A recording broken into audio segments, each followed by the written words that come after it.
Jayo Jaya Radha Madhava Kunja Vihari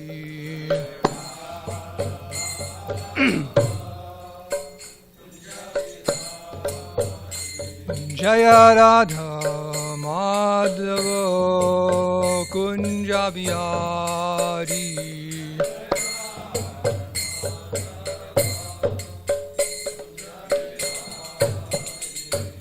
Gopi Janavallabha Girivardhari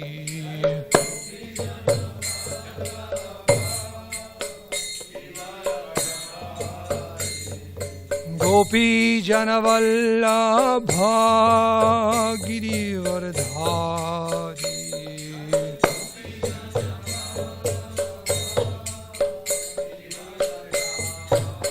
Yashodanandana Brajajana Ranjano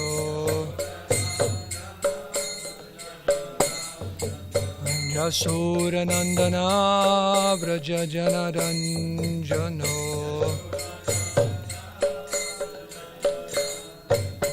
Jamuna Tira Vanachari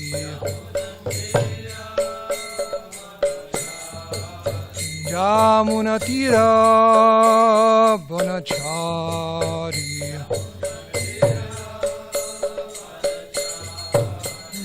Jaya Radha Madhava Kunja Vihari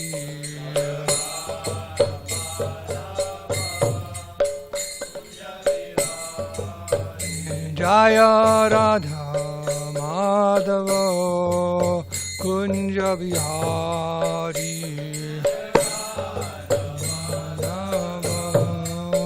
Kunja Vihari Gopi Jana Vallabha Girivardhari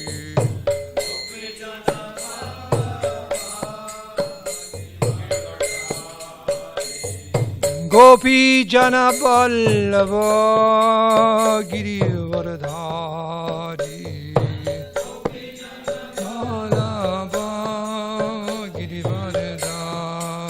Yashodanandana Braja Janaranjana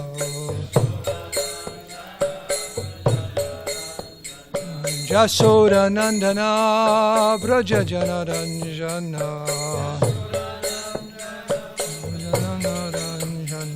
Yashodanandana Braja Janaranjana Jamuna Tira Vanachari Jamuna Tira Vanachari Jai Radha Madhava Kunja Vihari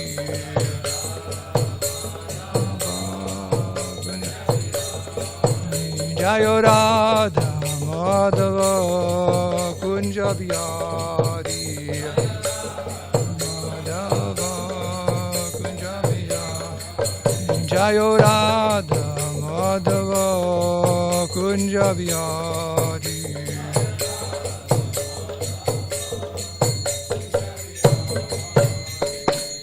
Sri Radha Madhava Ki Sri Radha Giridhari Jai Om Vishnupad Paramahamsa Priyavrata Jaja Shuddha Srimad His Divine Grace of Charanara Avinda Bhaktivedanta Swami Srila Prabhupada Ki Jai Jai Om Vishnupad Paramahamsa Priyavrata Jaja Shuddha Srimad His Divine Grace Srila Bhakti Saranta Saraswati Goswami Maharaj Prabhupada Ki Jai Ananta Koti Vaishnava Vrinda Ki Jai Grantara Srimad Bhagavatam Ki Jai Sambhira Bhakti Ki Jai Gaura Premanandi All glories to the Sum of the Devotees All glories, Sum of the Devotees All glories, Sum of the Devotees All glories, Sri Guru in Sri Gauranga Vishnamastaya Buddheshmad Bhaktivedanta Swami Gauravani Prachadani Visheshu Kinvari Pasyatya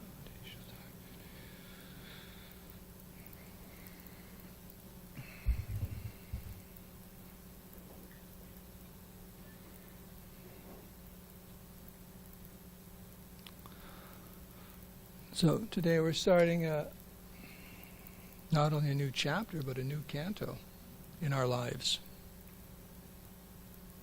So this is the 5th canto. It's called The Creative Impetus. And this first chapter is the activities of Maharaj Priyavrata. Om Namo Bhagavate Vasudevaya. Om Namo Bhagavate Vasudevaya. Om Namo Bhagavate Vasudevaya. Narayanam Namaskitam Naram Chaiva Narottamam Devyam Saraswatyam Vyasam Tato Jayamudiyat Nasta Preshu Abadeshu Nityam Bhagavata Sevaya Bhagavatam Shloka Bhaktir Bhavati Naishtaki. So I should read the summary, then we'll go right into the verses. So this is the chapter summary. You won't be tested on this, but it's good to preview of upcoming nectar and transcendental knowledge and so on. So this chapter describes how King Priyavrata enjoyed royal opulence and majesty and then returned to full knowledge. King Priyavrata was detached from worldly opulence, and then he became attached to his kingdom, but finally he again became detached from material enjoyment and thus achieved liberation. When King Parikshit heard about this, he was struck with wonder, but he was somewhat bewildered as to how a devotee with no attachment for material enjoyment could later become attached to it. Thus in astonishment he questioned Sukadeva Goswami about this. In response to the king's inquiry, Sukadeva Goswami said that devotional service, being transcendental, cannot be deviated by any material influences. Priyavrata had received transcendental knowledge from the instructions of Narada, and therefore he did not want to enter a materialistic life of enjoyment in a kingdom. He accepted the kingdom, however, at the request of such superior demigods as Lord Brahma, Lord Indra, the King of Heaven. So if you didn't want to wash the bathroom upstairs, but Lord Brahma came to you and said, please wash the bathroom, you'd probably do it, right? A little pressure there. Right? A little pressure from Lord Brahma, King Indra. Everything is under the control of the Supreme Personality of Godhead, the Supreme Controller, and everyone must work accordingly. Just as a bull is controlled by a rope tied to its nose, so all conditioned souls are forced to work under the spells of the modes of nature. A civilized man, therefore, works according to the institution of Vana and Ashram. Even in materialistic life, however, no one is free to act. Everyone is compelled to accept a certain type of body offered by the Supreme Lord and thus be allotted different grades of happiness and distress. Therefore, even if one artificially leaves home and goes to the forest, he again becomes attached to materialistic life. Family life is compared to a fortress for practicing self-control. When the senses are controlled, one may live either at home or in the forest. There is no difference. When Maharaj Priyavrata, following the instruction of Lord Brahma, accepted the royal throne, his father Manu left home for the forest. Maharaj Priyavrata then married Barhishmati, the daughter of Vishwakarma. In the womb of Barhishmati, he begot 10 sons named Angidra, Idmajivha, Yagyabahu Mahavira, Hiranyartha, Grita Prishta, Savana, Medhatiti, Vitihotara, and Kavi. He also begot 1 daughter whose name was Urjashvati. Maharaj Priyavrata lived with his wife and family for many thousands of years. The impressions from the rims of Maharaj Priyavrata's chariot wheels created 7 oceans and 7 islands. One of the 10 sons of Priyavrata, 3 sons named Kavi, Mahavira, and Savana accepted sannyas, the 4th order of life, and the remaining 7 sons became the rulers of the 7 islands. Maharaj Priyavrata also had a 2nd wife in whom he begot 3 sons named Uttama, Raivata, and Tamasa. All of them were elevated to the post of Manu. Shukadeva Goswami thus described how Maharaj Priyavrata achieved liberation.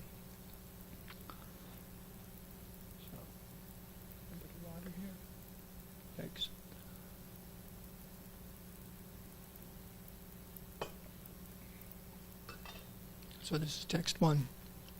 Rajavacha Priyavrata Bhagavata Atmarama Katam Mune Grihe Ramata Yan Mulaha Karmabandha Parabhavaha Rajavacha Priyavrata Bhagavata Atmarama Katam Mune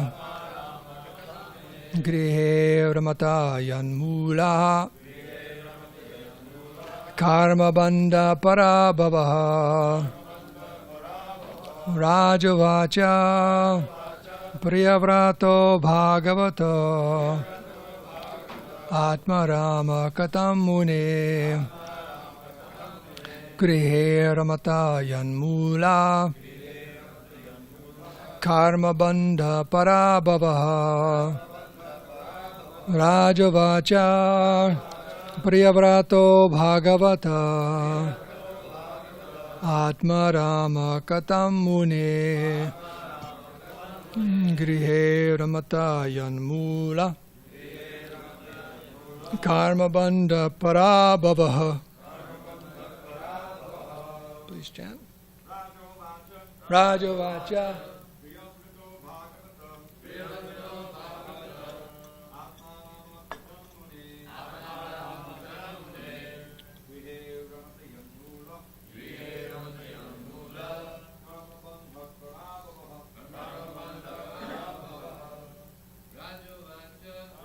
Raja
Anyone else? Rajavacha Priyavrata Bhagavata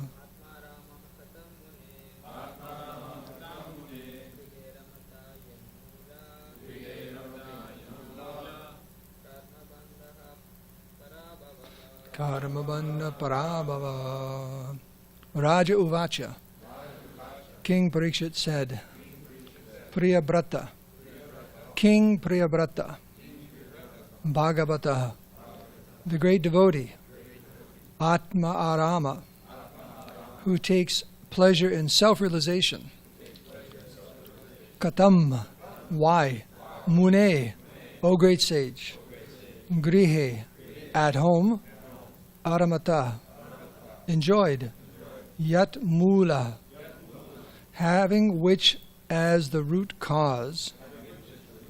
Karma bandha, the bondage of fruit of activities. Parabhava, the defeat of one's human mission. Translation and purport by Srila Prabhupada.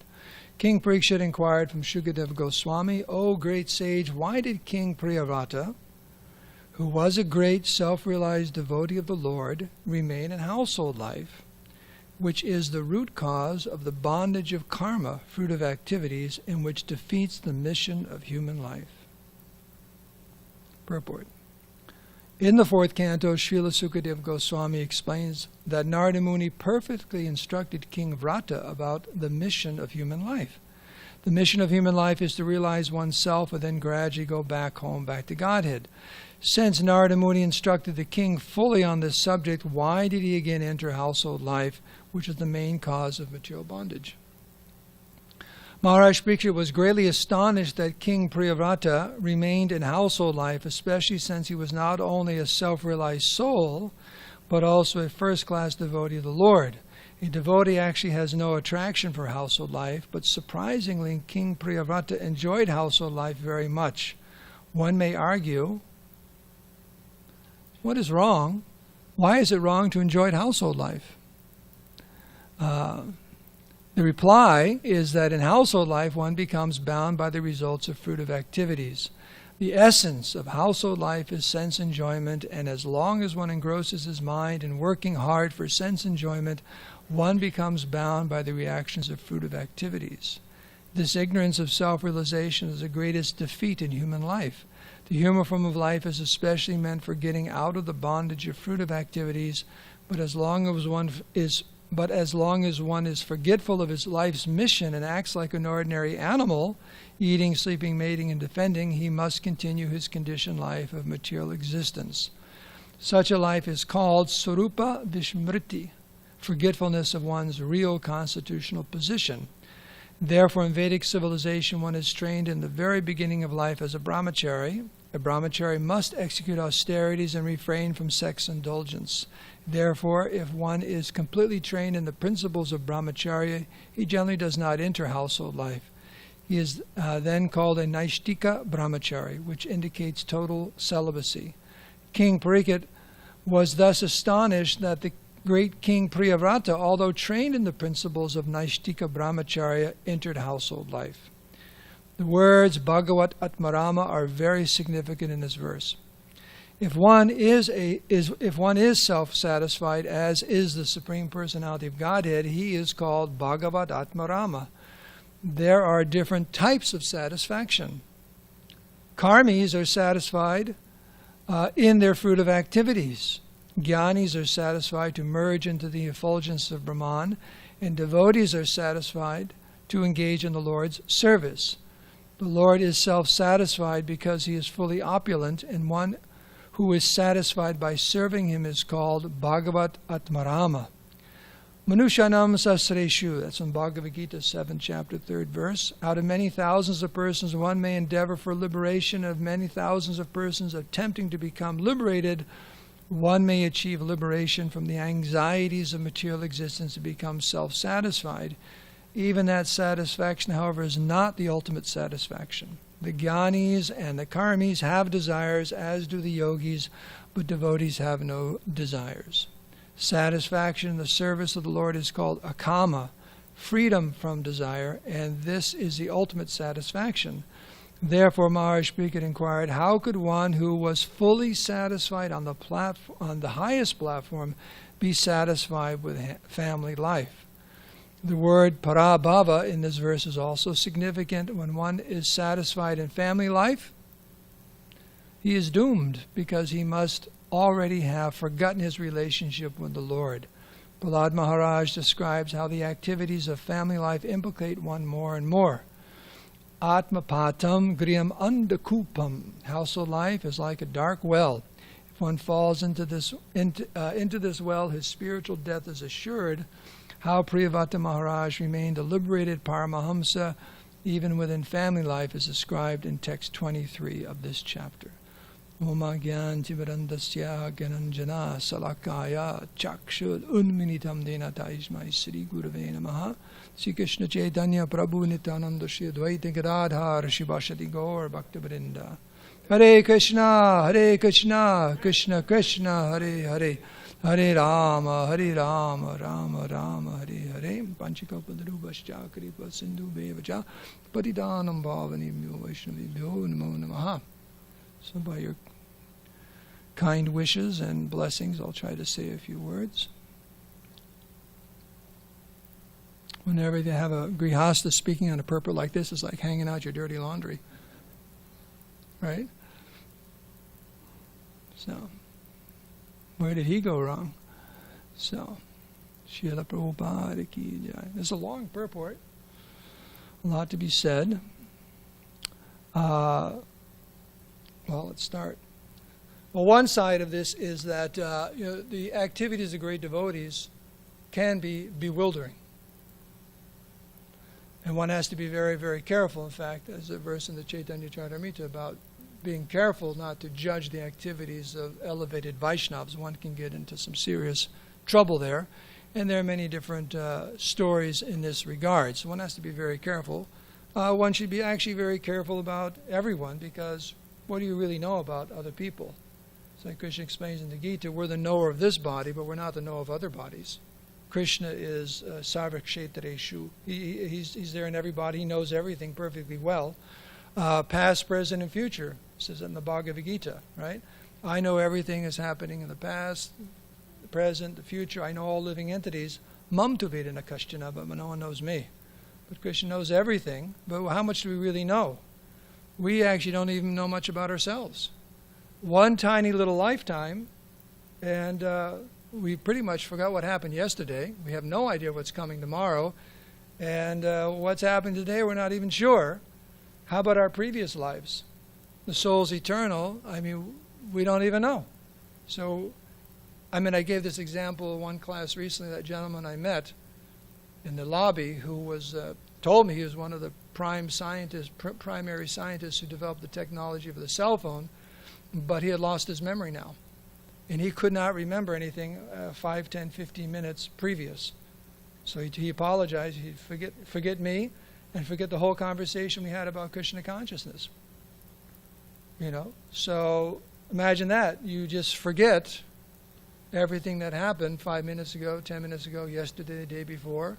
People have, dementia and all kinds of different things. And they just forget. I completely forget. So we don't even know ourselves, let alone other living entities. So we should tread softly and be very compassionate and understanding about all living entities and what they're going through. Of course, the best course of action is always treat everyone in such a way to help them in their Krishna consciousness. You're always safe. What's the best thing for their Krishna consciousness? But when it comes to great devotees, here's an example that a great devotee, Maharaj Parikshit, is wondering, how is this possible? Here's King Priyavrata, and I'm not going to describe the story so much because it's going to be revealed in detail as we go through this chapter. But he was on the topmost platform of Krishna consciousness. He was practicing austerities in the Himalayas and the mountain. Narada Muni is his spiritual master, blessed him in so many ways, instructed him. And then some or other, we find that he leaves his ashram and comes back and becomes a king, marries 2 women, has so many children, runs the whole kingdom and everything like that. How is that possible? How is it possible for someone? Because our understanding is if someone has the higher taste, they're no longer attracted to the lower taste, right? Param dishtva nivartate. One has the higher taste, he gives up the lower taste. So how is that possible? Because, as is explained in a few places in the purport, household life is the, how does the Prabhupada say? Yeah, it's Andakupam, as Prahlad Maharaj says, and it's the, more or less, parabhavas means the destruction or end, defeat. It's actually the source of what will defeat our progress in spiritual life. So what's going on here? Why would someone do something like that? It's understandable if someone, just like Krishna says in the Bhagavad Gita, a yogi who's not so advanced, right? Someone practicing spiritual life, not so advanced, they may fall away, right? And Krishna says such souls will fall away, and according to their advancement, they'll start up again.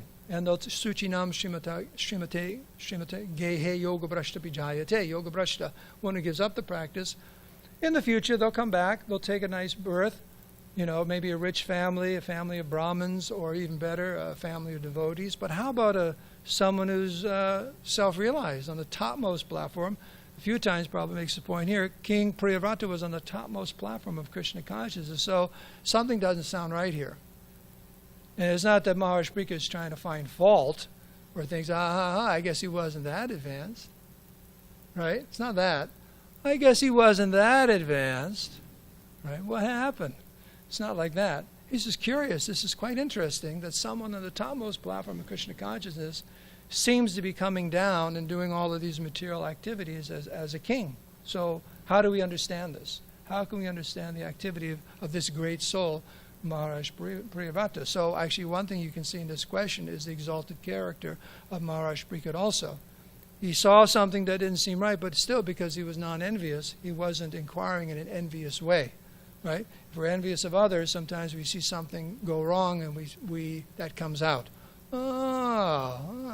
Bhakti Alex. You know what happened yesterday to Bhakti Alex? Thought he was so advanced. Guess not. Right? A little talk in the ashram. So it's not like that at all. He was humbly inquiring, trying to understand this principle of Krishna consciousness.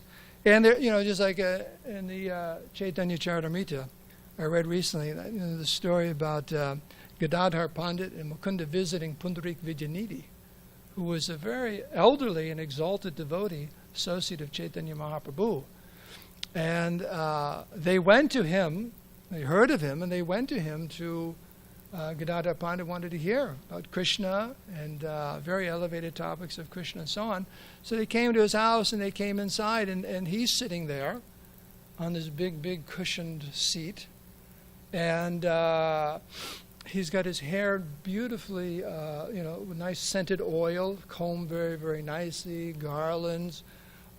He actually says there were some nice, he's being fanned, and there's some nice, beautiful women there in the household. And to top it off, there's a hookah in front of him. So Gadadhar Pandit's thinking, did I make a mistake? Is this the right address? Am I in the right house? What's going on here? Because he was thinking, it's going to be some sadhu and maybe saffron, or whatever. But Mukunda, who he was there with, immediately started reciting different verses from the Bhagavatam, and then Pundarik Vidyanidhi went into ecstasy and actually fainted. So Gadadhar Pandit could understand, I completely misread this.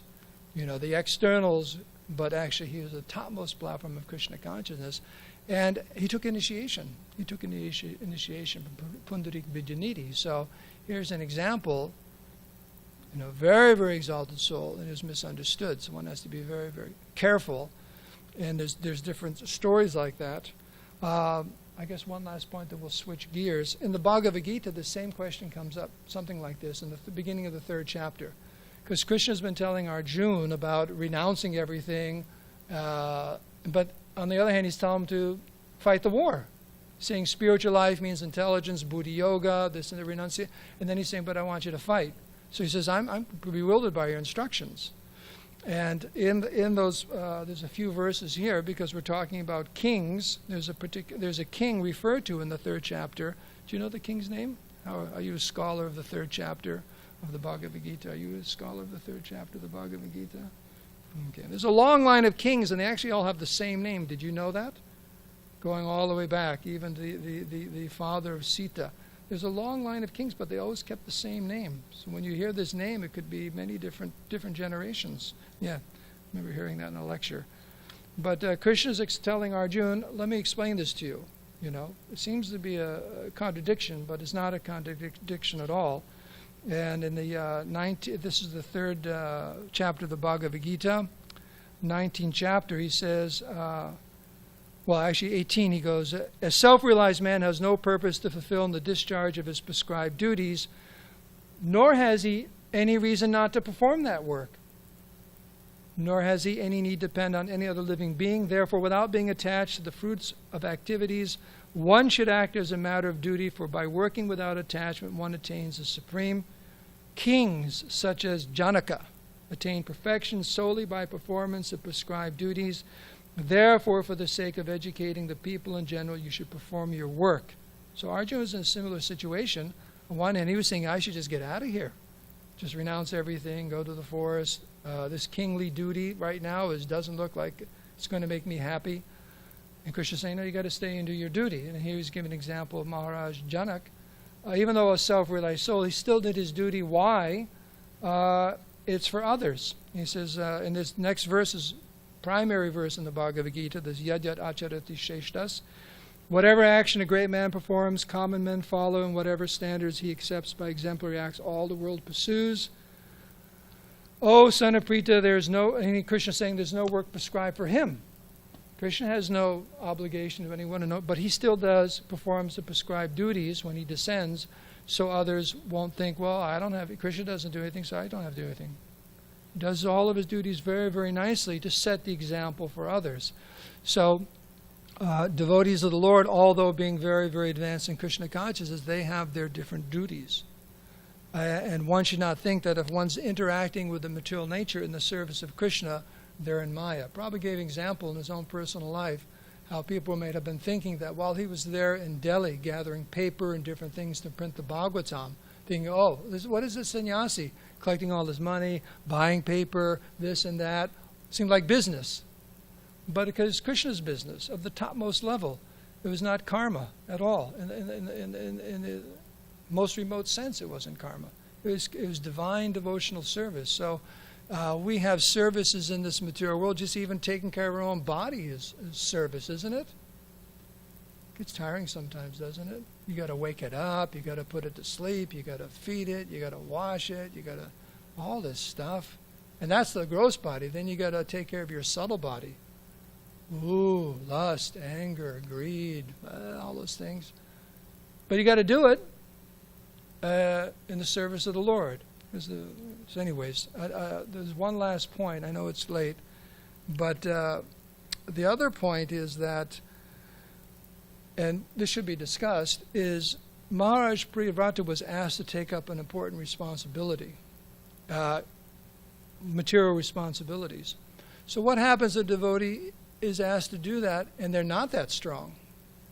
Now, Lord Brahma and King Indra and all, they knew that Priyavrata was completely competent, completely on that platform where even though he was engaged in so many different seemingly mundane activities, his Krishna consciousness would not be affected, right?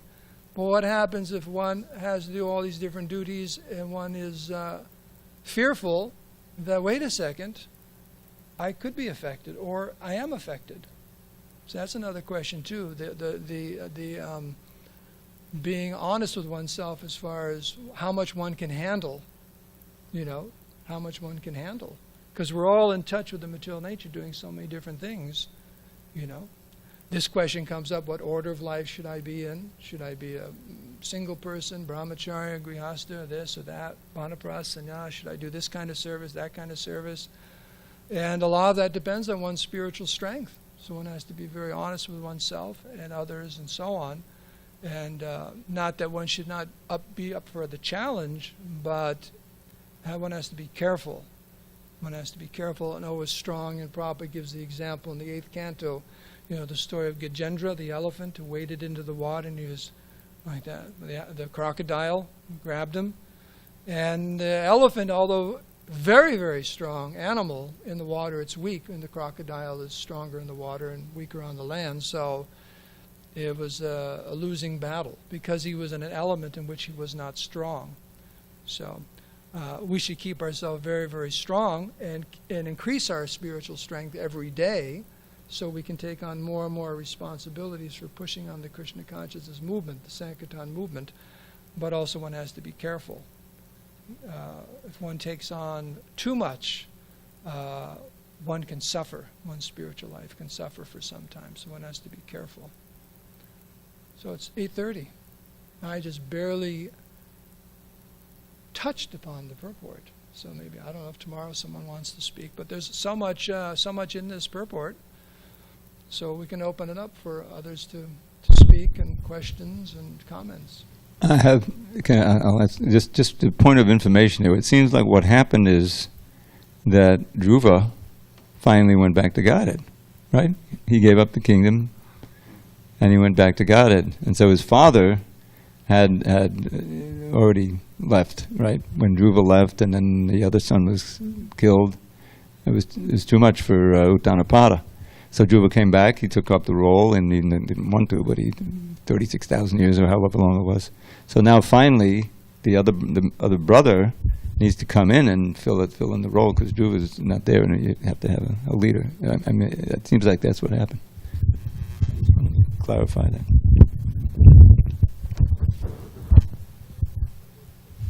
Thank you, Prabhu. That was wonderful. Very nice class. The last point you shared with us, really, really pertinent. And in support of it, I might give a little bit of, how would you say, hesitancies coming to mind, but that instruction is probably more applicable for a more mature devotee than a neophyte devotee who's being trained in Krishna consciousness, because the mind is always going to scream, I can't do that. That's too much. I don't want to do that. And it is the test of how much faith we have in our spiritual masters or our authorities. And if they say I can do it, in the instruction it's understood is the ability to do it. The potency is there, and if you will surrender to it, and then of course we should be conscientious of our, internally of our strength and weaknesses, but in surrendering and begging for the ability to do that which I know I cannot do. Prabhupada's instruction to go to the West is a perfect example. I can't do that. That's impossible. That's an impossible instruction. But in surrendering to it and begging, then the impossible can be done. So that was a thought that I had in relation to the wonderful last point you made. And I really appreciated how you balanced it. Like when we think, one Gaudiya sannyasi, when he was asked about, we want to write a biography for Srila Prabhupada, he gave this the suggestion you should really start it after he left householder life. And it's the same kind of mood that Parikshit Maharaj is asking about. When we hear about Prabhupada's householder life, does anybody ever think he was in Maya? Does anybody ever think that he was trying to enjoy his senses? And I don't think so. And we didn't touch or read the 23rd verse, but it gives how he was always thinking of the lotus seat of the Lord. So, Griyamedi, Grihastra. But I find it interesting that Parikshit Maharaj, he's shifting gears. He's leaving householder life, and he is surrendering everything to the Lord. It's time. And there comes a time. That's how Vedic culture is. There's a demarcation, all right, leave it behind. Cultivating detachment while you're involved in it. But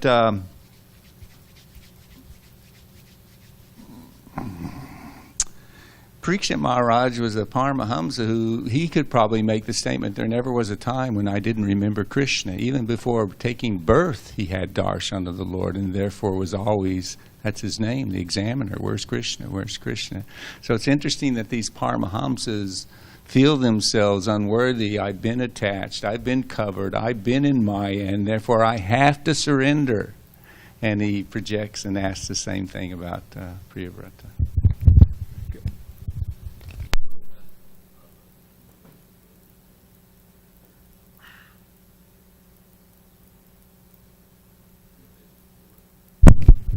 What you were saying about, does anybody even think that Prabhupada was in Maya?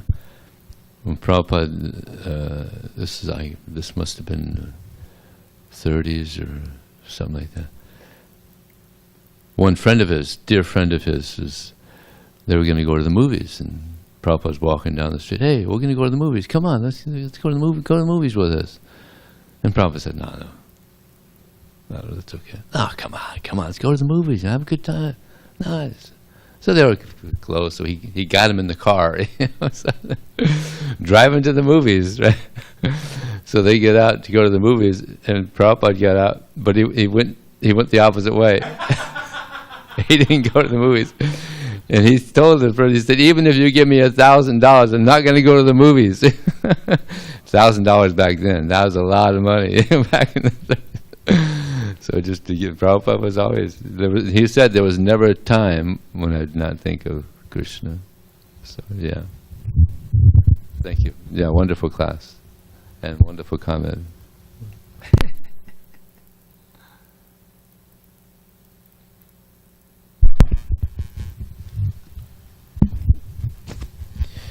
In the purport, today's purport, it says, Prabhupada says that in the fourth canto, Srila Shukadeva Goswami explains that Narada Muni perfectly instructed King Priyavrata about the mission of human life. Anyways, I think now that I just read that, because I was thinking about that, because it doesn't seem that in the 4th canto, Narada Muni extensively instructed King Priyavrata, because it's not really mentioned so much there in the 4th canto. At all, yeah. So I was wondering, why Prabhupada said that here, but I guess maybe Srila Shukadev Goswami, maybe he just briefly mentioned it in the 4th canto. Is it briefly mentioned in one of the last verses of the 4th canto? Isn't it? Just briefly mentioned, I think, them, just a little but thing. not extensive. Yeah. Yeah. The extensive description is in the 5th canto. Okay.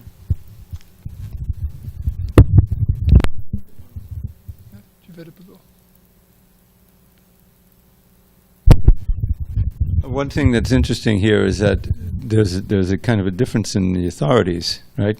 Because Priyavarta is listening to Narada Muni, and we heard about how Narada Muni had subverted Daksha's plan by instructing the Haryastras and the Shabalastras to leave, and he took his, the curse. Okay, no problem. I don't have to stay anywhere. You can't stay anywhere for any length of time. And here Narada Muni is still instructing Priyavarta, stick with it, But Narada Muni's own guru, Brahma, comes down, and then Priyavarta accepts that he has a higher authority, and then he surrenders to it, isn't it? The understanding of the hierarchy is also very important, and so that will come out, and he surrenders to it for a certain amount of time, and then he takes sannyas and he renounces. It's very interesting. Lord Brahma is the founder Charya. The Brahma, he's the founder Charya of the Brahma Gaudiya Vaishnava Sampradaya. What's that, Vijay? So. Yeah. Yeah. Vijay reminded me of a Pankajangri Prabhu pastime about going to the movies. So he would sometimes leave Mayapur and go to the West in one time, and so he was at a devotee's home where there were children there, and they were really pestering him. Come on, watch this. I think it was Ramayan, or some movie. Forget I said Ramayan. Some movie. And so finally he went ahead and humored the children and said, "So I blooped for 2 hours." And the result of it is, I'm watching, and I become overwhelmed with the sentiments. It was some kind of devotional thing, where a devotee, and he started crying, and the kids started teasing him. Look at him, you're crying, So he blooped for a couple hours, and he got teased by the devotees for doing it.